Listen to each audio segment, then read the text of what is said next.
The words dropped like a hammer. Your 12 years here are over. Victor Lang didn't raise his voice. He didn't need to. He stood at the edge of his glossy desk, arms folded, the Manhattan skyline stretched wide behind him like a trophy he thought he owned. The Hudson shimmered in late afternoon light, a cruel reminder that the city moved forward, indifferent to whether I stayed or vanished. I kept my expression even. 12 years. 12 years of contracts negotiated through storms, mergers, bankruptcies, narrowly avoided reduced to a single sentence. My file was already printed, waiting on the polished wood surface. One page, one line for my name, one box for my signature. He slid a pen toward me. Sign it, and security will escort you out. My hand moved automatically, muscle memory from years of initialing clause after clause. But as I lowered the pen, my eyes caught the fine print in the termination protocol. My name embedded in the authorization chain. Calloway. M. Primary signatory. I blinked once, twice, but it didn't change. The company's contract system still bore my digital signature, the encrypted key that bound every agreement.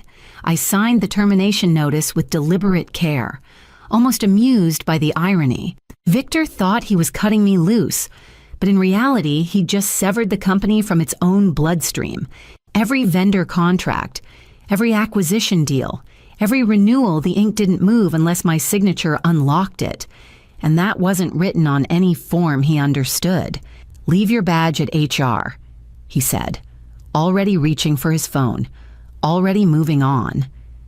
I slid the document back across the desk, meeting his eyes long enough to let him believe he'd won.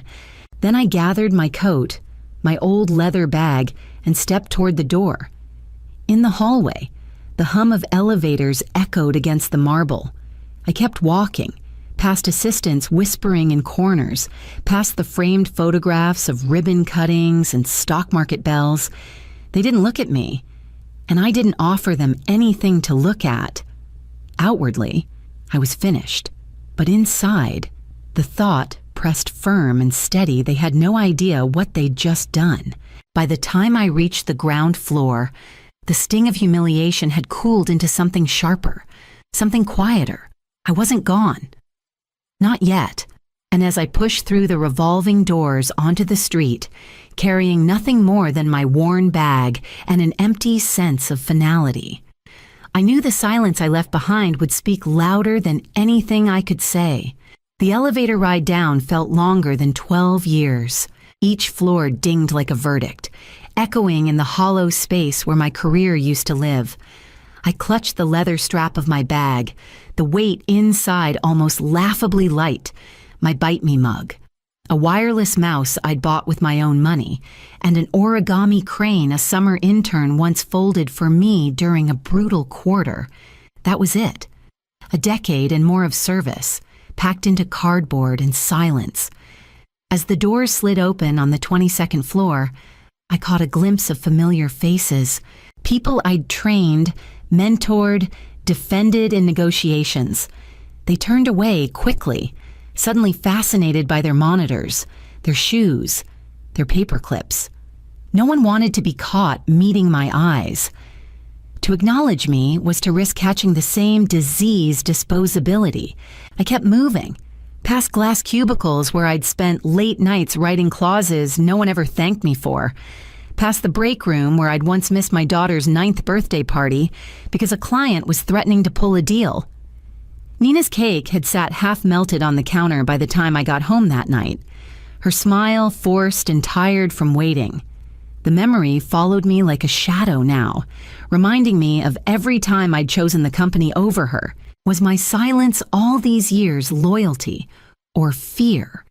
Did I believe that being indispensable meant I'd be safe, or was I simply afraid of what would happen if I ever demanded more? The lobby swallowed me in its cold marble and artificial calm. The receptionist barely lifted her head, as if I had already been erased from the building's memory. I nodded anyway, a courtesy to no one in particular, and pushed through the revolving doors. Outside, the city roared with the same indifference I'd seen from Victor's office window. Traffic snarled, horns blared, and a street vendor shouted about hot pretzels. Life didn't pause just because I was no longer part of their machine.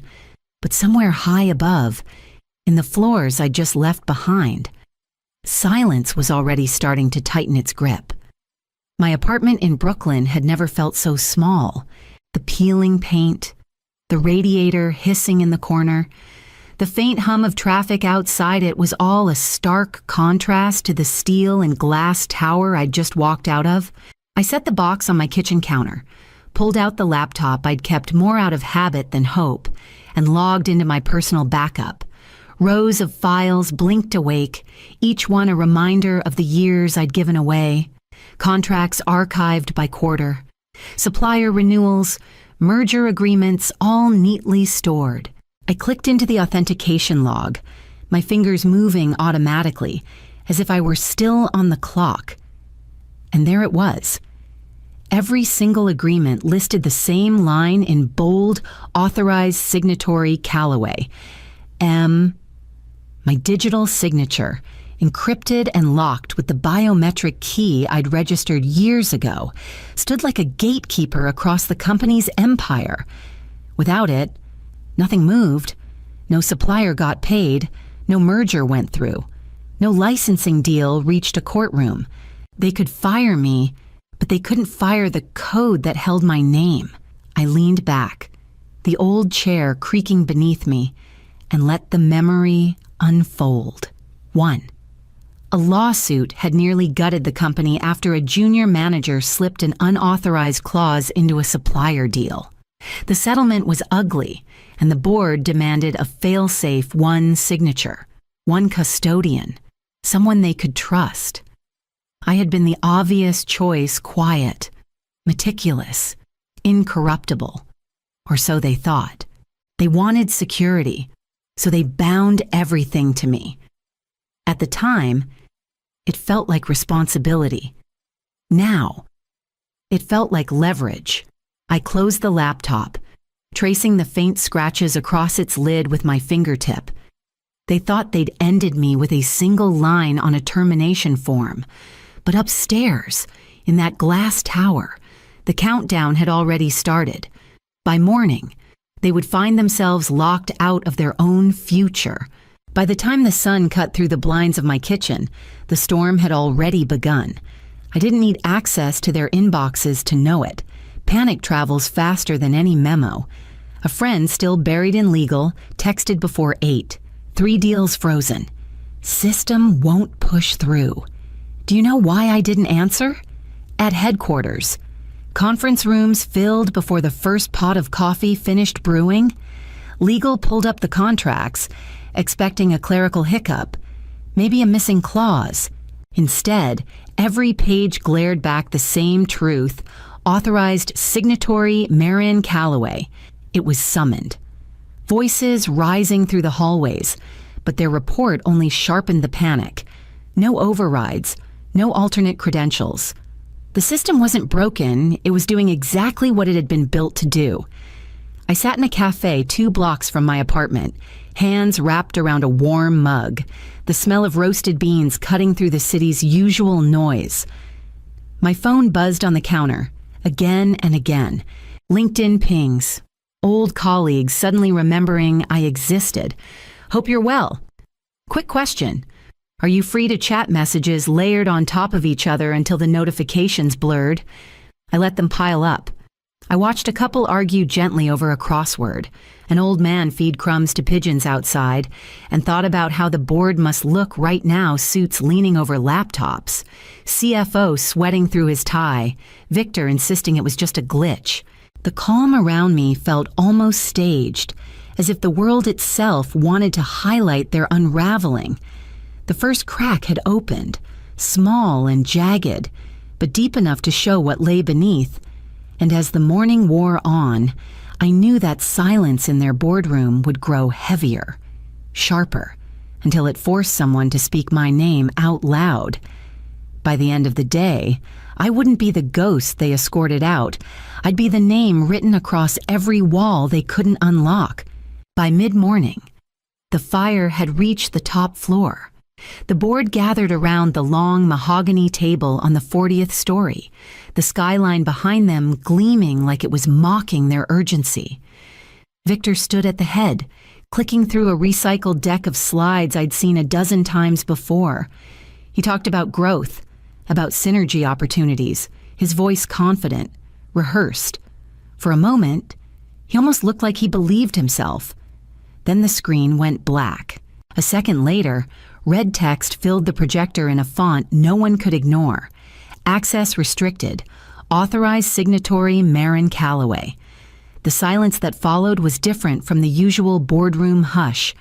It was sharp, jagged, cutting through Victor's performance like glass shattering on marble. Franklin, one of the older directors, leaned forward. Who the hell authorized this Clive Danner, the CFO who had strutted around ever since Victor brought him in, adjusted his collar with trembling fingers? It's a legacy system, he muttered. Old permissions that never got updated. We'll sort it out. Sort it out, another director snapped. We have 3 pending acquisitions. Do you plan on sorting those out with your imagination? Clive's face flushed red. He reached for his laptop, tapped furiously, but the screen showed the same message. My name, glowing in bold, unmovable letters. I imagined the scene as I sat in my cafe corner, sipping the last of my coffee while their tower of glass and ego quaked from the inside. My name wasn't supposed to be spoken in that room. For 12 years, they'd skimmed over it, signed above it, never pausing to notice who actually held their empire together. Now it was the only word any of them could see.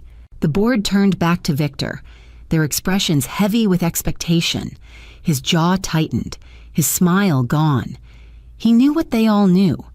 The problem wasn't a system glitch. The problem was me, and by nightfall, someone in that room would have no choice but to pick up the phone. The apartment was quiet except for the low hum of the radiator and the faint noise of traffic drifting up from the street. I had settled into the corner of my couch, glass of wine in hand, when my phone began to vibrate across the coffee table. The screen showed nothing but blocked caller. I let it ring once, twice, 3 times before finally answering. There was a pause on the other end. Then Victor's voice, stripped of its usual arrogance, low and worn. Every deal needs your name. Explain. I leaned back against the cushion, letting his words hang in the air. How quickly confidence rots when the numbers stop moving. I didn't rush my reply. That depends, I said softly. Do you want a patch or a permanent solution? The silence stretched, filled with the faint crackle of his breath through the line. He wasn't used to asking, only commanding. And now, his empire was stuck on 2 words he couldn't erase my name. We just need access restored, he said finally. Get us through this quarter. I swirled the wine in my glass, watching the reflection of the lamp ripple across its surface. Temporary fixes don't interest me. If you want your contracts breathing again, you'll need to consider something permanent. Another pause. I could almost hear him calculating, balancing pride against necessity, weighing whether he could bluff his way another day. He couldn't. What do you want? He asked at last, the words tasting bitter, even from a distance. I smiled to myself, not because it was funny, but because the question had finally been asked out loud. For 12 years, I had given them everything without asking for more. Now the balance had shifted, and he knew it. I set the glass down and spoke evenly, my voice steady as if I had rehearsed it 1,000 times. Tomorrow morning, I'll tell you the terms. I barely slept, not from nerves, but from clarity, for the first time in years. I wasn't wondering how to please them. I was deciding how they would have to please me. By dawn, the city outside my window was already awake, headlights streaking over the Brooklyn Bridge like veins pulsing with purpose. I picked up the phone before Victor had the chance to call again. "You'll have my terms now," I said once he answered. My voice didn't waver. There was a breath on the other end, clipped and tense. "Go on." "First," I began, "I want full reinstatement, not as a manager buried 3 layers down, executive status, with authority reflected in title and access." I could almost hear his jaw tighten, but he didn't interrupt. "Second," I continued, "I report directly to you. No CFO in my chain of command, no filters, no interference." Another pause. This one longer.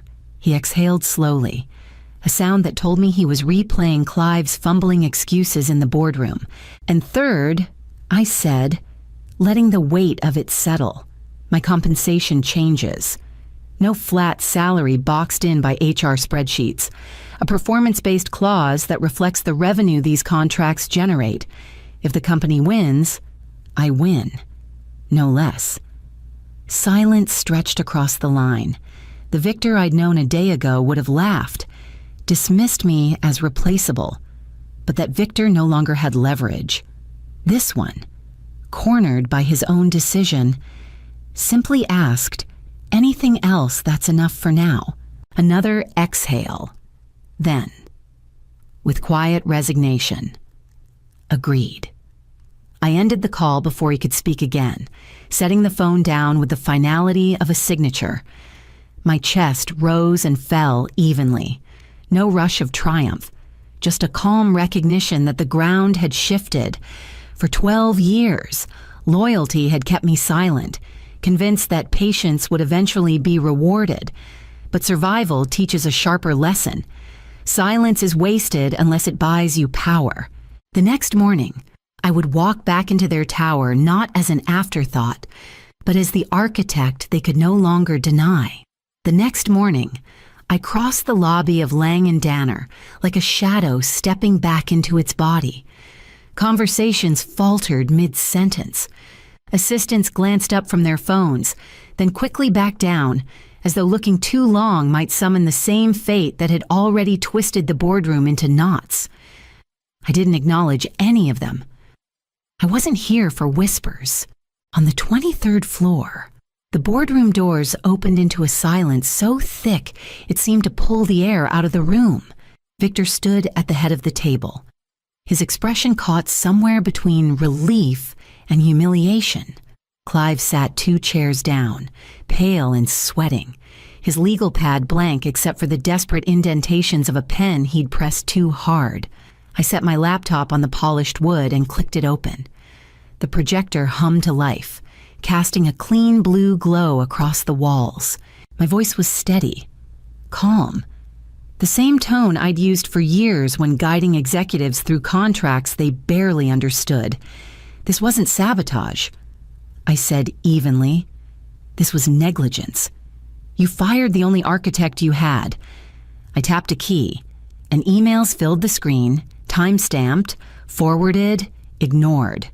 Twice in the last 5 years, I had offered to train a successor, to build a contingency plan. Twice the requests were dismissed for more urgent priorities. The subject lines told their own story. Deferred, not critical. Revisit later. I let the silence expand until it pressed on every corner of the room. No one spoke. No one could. They were all remembering the convenience of dismissing me. The luxury of assuming quiet meant powerless. Victor finally cleared his throat, but the weight of the evidence had already shifted the air. The board didn't look at me as disposable anymore. They looked at me as the system they couldn't function without. I closed the emails with a single keystroke and folded my hands on the table. "Now," I said, meeting Victor's eyes. "The question is who will answer for that negligence." The silence broke like glass. One of the directors, A man who had barely spoken in all my years of meetings leaned forward and fixed his gaze on Clive. "You knew about this." His voice was steady, but it cut sharper than any shout. Another director chimed in, louder, angrier. "You concealed a single point of failure, and you let it walk out the door. Were you hoping it wouldn't come to light until after the deals collapsed?" Clive stammered, his lips forming excuses faster than his mind could catch them. "She never documented she held everything too tightly. It wasn't my decision." Victor's hand came down on the table, flat and final. The sound carried through the room like a verdict. "Enough. You're done." The words hit harder than they had when they were thrown at me. Clive blinked, as if the floor had given way beneath him, then gathered his untouched notepad and staggered toward the door. No one followed him. No one even offered a glance of sympathy. His loafers squeaked against the polished floor until the door clicked shut, and then there was nothing but silence again.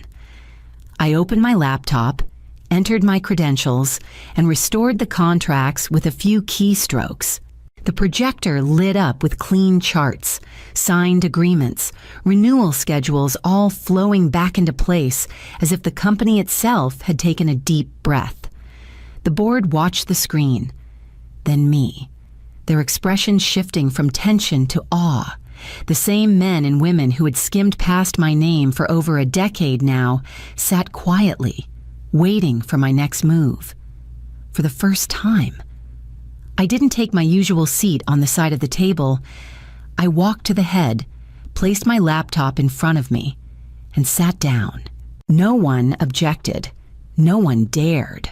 The room was still humming with the aftershock of Clive's fall when I folded my hands on the table and looked around. This wasn't restoration. It was the beginning of something else. The board leaned forward as if waiting for me to declare I was ready to return to the fold, but I had no intention of sliding back into the same chair they once considered optional.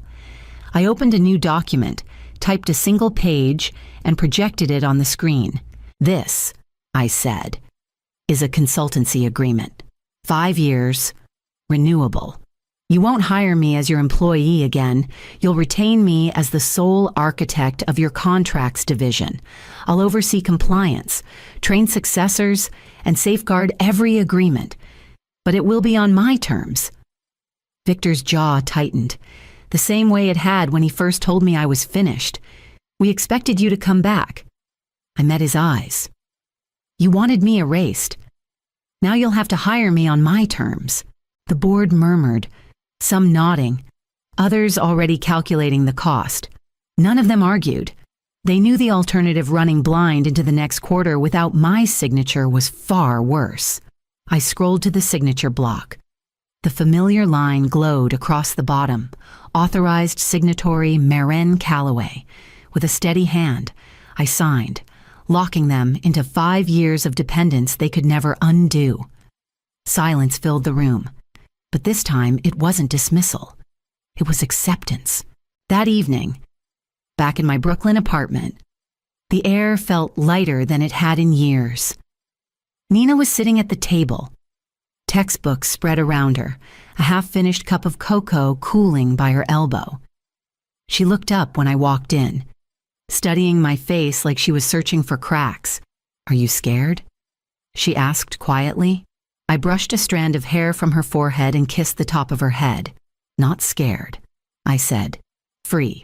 Later, as I filed away the signed agreement in my personal archive, I let the thought settle in, sharp and certain. They tried to make me disposable, but I wrote myself into every contract, especially my own.